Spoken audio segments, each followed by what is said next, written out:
#1 news team covering the North. The Bahamas Tonight, Northern Edition. Welcome back. Now to our weekly health segment. Scoliosis is a sideways curvature of the spine that occurs most often during the growth spurt just before puberty. In tonight's holistic health segment, we hear that the cause of most scoliosis is unknown. However, it can be detected at an early age. Here is our Jamila Mizik.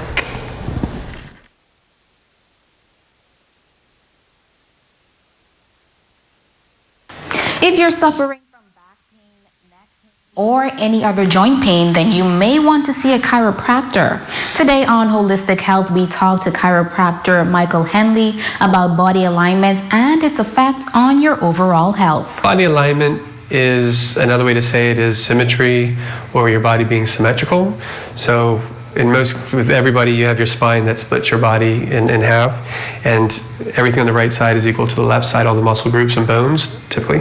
And if one side is out of alignment or asymmetrical, not symmetrical with the other side, then it's going to cause misalignment or twisting in the body or muscle tightness on one side compared to the other, which can affect posture, create pain, discomforts. And if you're someone who uses a smartphone often, then you may want to make some changes. As you're growing, your spine and your body grows as we're getting older. And if you're in a prolonged position for too long, or for over time, for too long of a time, then your body it shapes to that, what you're doing. So for example, for a lot of people that are on their phones a lot, that look down, their necks can sometimes change shape. We all have a curvature in our neck naturally that goes this way. And then if you're looking forward too much, it actually creates a reversal of that curvature of the neck.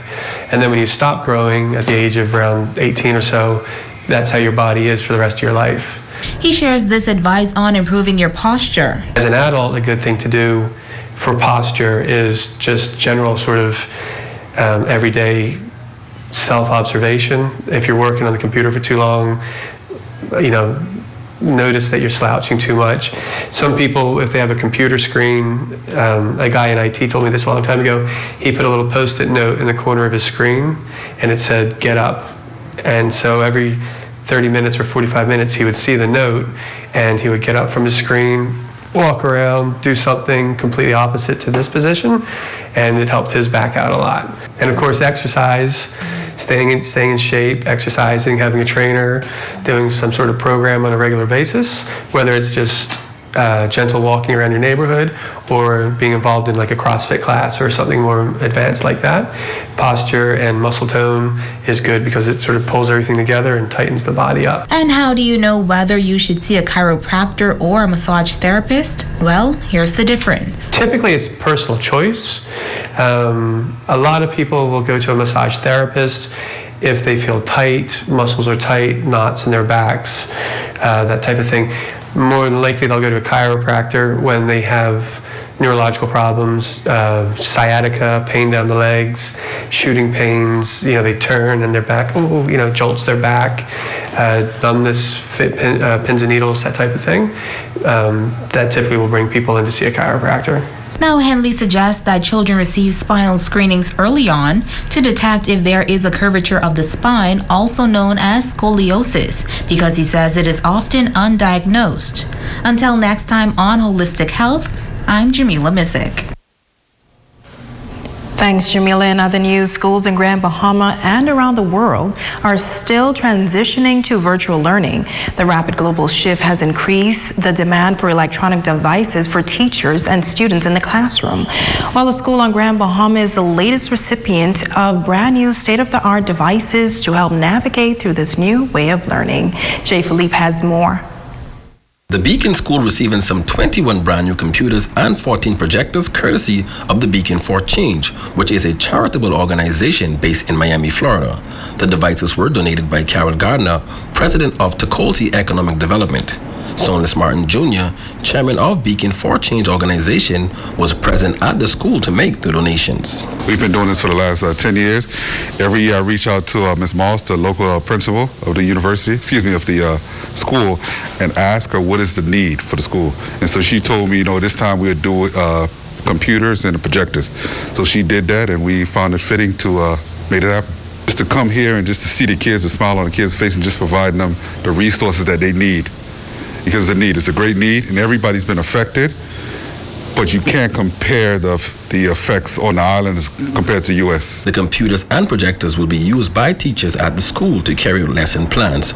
Principal T.T. Mackenzie Moss says that the donations will assist the institution tremendously as they navigate virtual schooling.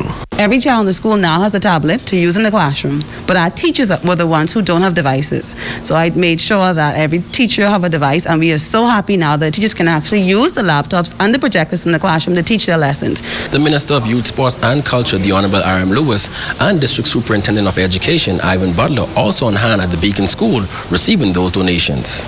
He's one of the Bahamians that was born here that moved to the States but didn't forget home.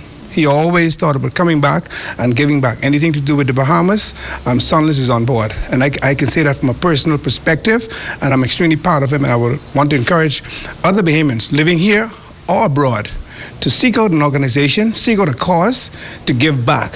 He set a prime example, one that we should all follow, and I'm very proud to be partnering with him on this very important initiative. The Beacon School will be better off. There was a need, as indicated by the principal of this school, and we're here today to answer that need. Today, this donation will go towards the teaching staff here at the Beacon School.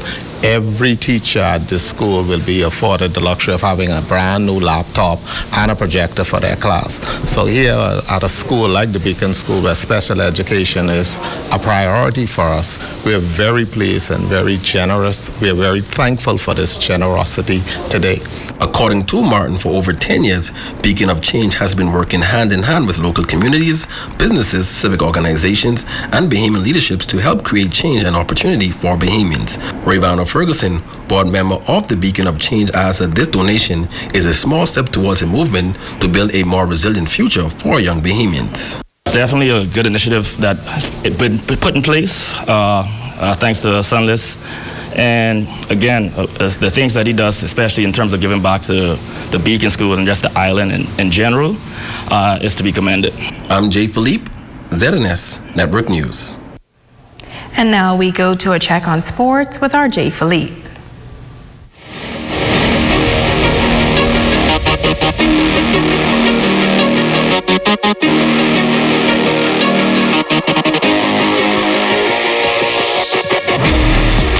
Good evening, I'm Jay Philippe and welcome to sports. Michael Strong was drafted into the NFL on the weekend, becoming the first Grand Bahamian player to ever be drafted into the NFL. He's the first Bahamian-born player since DeVar Dowling was drafted back in 2004.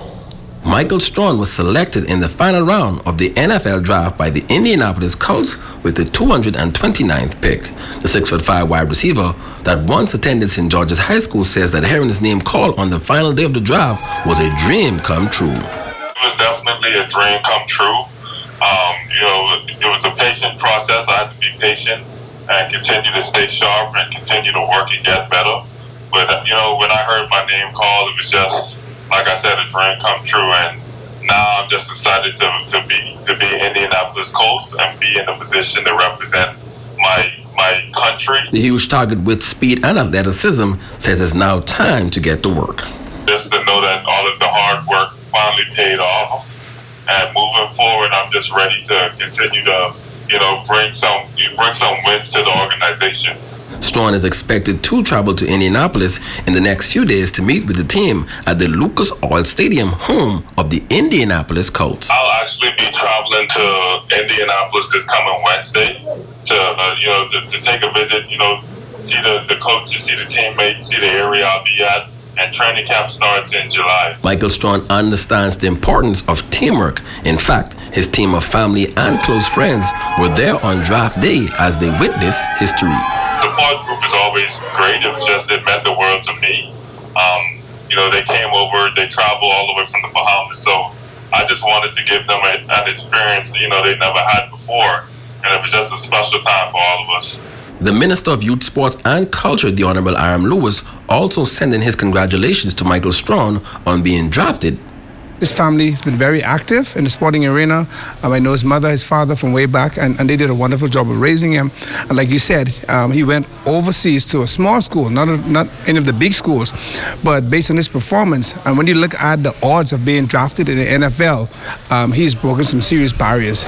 So he certainly has joined the list of other Bahamians who made it in the NFL, and based on what I see, his physical makeup, his height, his size, I'm 6'5", 229, 230 pounds.